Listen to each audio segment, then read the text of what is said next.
There are seasons in life when the greatest wisdom is not found in what you say, but in what you refuse to say. There are moments when heaven gives a clear instruction, not written on stone, not shouted with thunder, but whispered into the spirit, "Hold your tongue. This is not the time to talk." Many people lose miracles not because they lack faith, but because they speak too soon.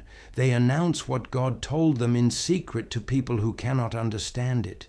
They explain divine instructions to human logic. They defend a vision that God never asked them to defend. And in doing so, they expose what was meant to be protected. Silence is not weakness. Silence is strategy. When God is working behind the scenes, noise becomes interference. When seeds are planted, they grow underground.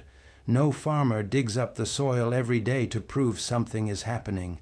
Growth requires covering. Development requires patience.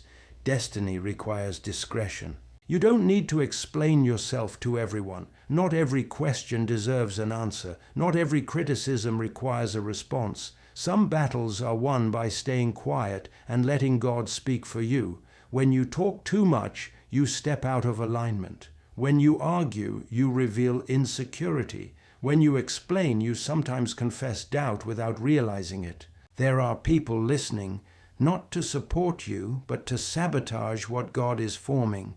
There are ears that don't celebrate progress. They compete with it. There are smiles that hide resistance.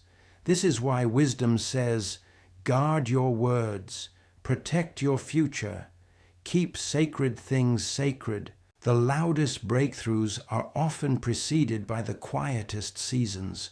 When God is about to elevate you, He often reduces your circle and limits your voice, not to punish you, but to preserve you, because some instructions are too heavy to be carried by public opinion.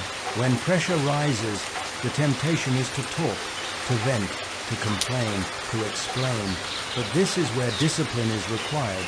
Your mouth can either delay your miracle or align you with it. Words are not neutral. They carry power. They either build or break. They either agree with fear or align with faith. Sometimes the reason things look delayed is because God is rearranging things you cannot see. He is moving people out of the way.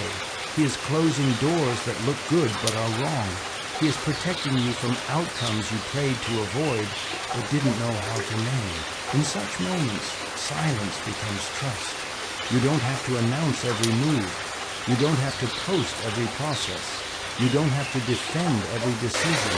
Let results speak. Let time testify. Let God confirm what He has ordained. There is a time to speak, yes, but there is also a time to be still and know that He is God. A time when obedience sounds like restraint. A time when faith looks like quiet confidence. A time when strength is measured by self-control. If you feel misunderstood right now, stay silent. If you feel provoked, stay silent. If you feel the urge to prove yourself,